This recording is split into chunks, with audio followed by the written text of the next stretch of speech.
вазорати корҳои дохилии Русия талаб дорад ҳамаи муҳоҷирони ғайриқонунӣ аз кишвар хориҷ карда шаванд.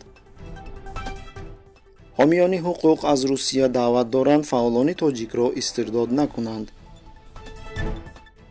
ба қонуни дар бораи масъулияти падару модар дар тарбияи фарзанд 10 сол пур шуд.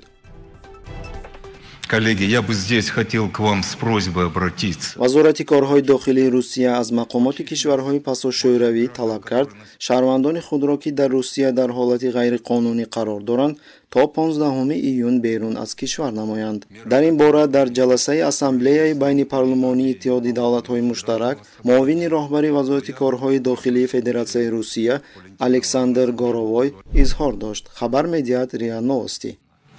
И если мы с вами вот эту численность до 15 июня не уберем, как того подразумевает указ президента, эти люди будут подвергнуты наказанию вплоть до выдворению и закрытию границ. Мне бы хотелось, чтобы вы в своих государствах посредством работы со средствами массовой информации, блогерами местных государств провели агитационную работу.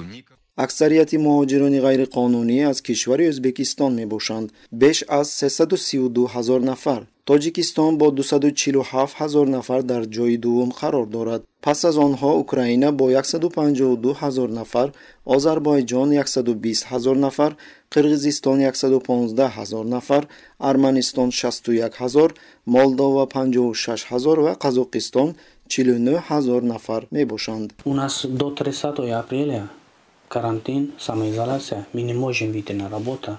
Нам надо оплачивать каждый месяц 5350 рублей. Если мы не оплачиваем... нозирон қайд мекунанд ки ин муҳоҷирон бевосита аз ҳисоби чораҳои карантинии мақомоти Русия ҳангоми пандемия дар ҳолати ғайриқонунӣ қарор гирифтанд. муҳоҷирон бидуни кор ва маблағ барои зиндагӣ монда патентро пардохт карда натавонистанд ва инчунин аз сабаби баста шудани марзҳо қаламрави Русияро тарк карда натавонистанд. ташкилоти байналмилалии Amnesty International аз Русия даъват кард ки эътирозгарони боздоштшударо барои ҳимояти иззат-амон ихроҷ накунад. мақомоти Русия бояд аз ихроҷи дасти кам 17 шаҳрванди Тоҷикистон ки ҳангоми тазоҳуроти осоишта дар Москва рӯзи 2 апрел боздошт шуда буданд даст кашанд. радиои озодӣ дар ин бора бо истинод ба изҳороти созмони байналмилалии ҳуқуқи башар Amnesty International иттилоъ медиҳад. шаҳрвандони ғамхори тоҷик асосан муҳоҷирони меҳнатӣ алайҳи ихроҷи ҳомии ҳуқуқи маъруф Иззат Амон ба Тоҷикистон дар намоиши сулҳомез ширкат варзиданд. мақомоти Русия бояд кӯмак ба ҳамтоёни тоҷики худро дар Тоҷикистон оиди ғайриқонунӣ баргардонидани шаҳрвандони Тоҷикистон бозистанд, гуфт Майзи Вейхердинг, муҳаққиқи Осиёи Марказӣ дар Amnesty International. ба гуфтаи ин зан, шаҳрвандони Тоҷикистон дар Русия аз ҳуқуқи эътироз ба қарори додгоҳ дар бораи ихроҷ маҳруманд. фаъолони ҳуқуқи башар инчунин аз таҳдидҳо алайҳи эътирозгарон аз ҷониби сафорати Тоҷикистон ва фишор ба аъзоёни оилаи онҳо дар Тоҷикистон изҳори нигаронӣ мекунанд. кормандони сафорат аз иштирокчиёни иқдоми сулҳомез талаб доранд ки Иззат Амонро дар назди мардум маҳкум кунанд. дар акси ҳол ба гуфтаи намояндагони сафорат онҳо бо иттиҳоми ҷиноятҳои марбут ба терроризм дар Тоҷикистон рӯбарӯ хоҳанд шуд, гузориш медиҳад Amnesty International. мақомоти Тоҷикистон барои тарсонидани шаҳрвандони худ ки дар хориҷа зиндагӣ мекунанд пайваста таҳдидро истифода мебарад, гуфт Майзи Вейхердинг. ин зан мегӯяд ки мақомоти Тоҷикистон рақибони сиёсии худро бо истифодаи хушунат алайҳи хешовандон ва наздикони онҳо дар ватанашон таҳдид мекунад.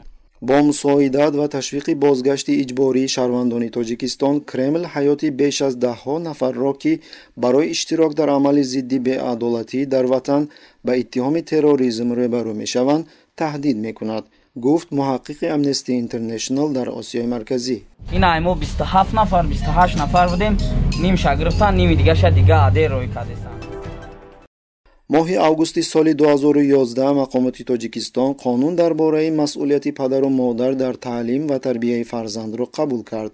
дар тӯли тақрибан 10 соли мавҷудияти ин қонун мунтазам ислоҳотҳо ворид карда мешуд. тибқи ин қонун волидон метавонанд барои беназорат гузоштани фарзанди худ, барои ба масҷид рафтани фарзандони ноболиғашон ва ё ҳатто барои бо телефон ё планшет ба мактаб фиристодани фарзандонашон ҷарима карда мешаванд.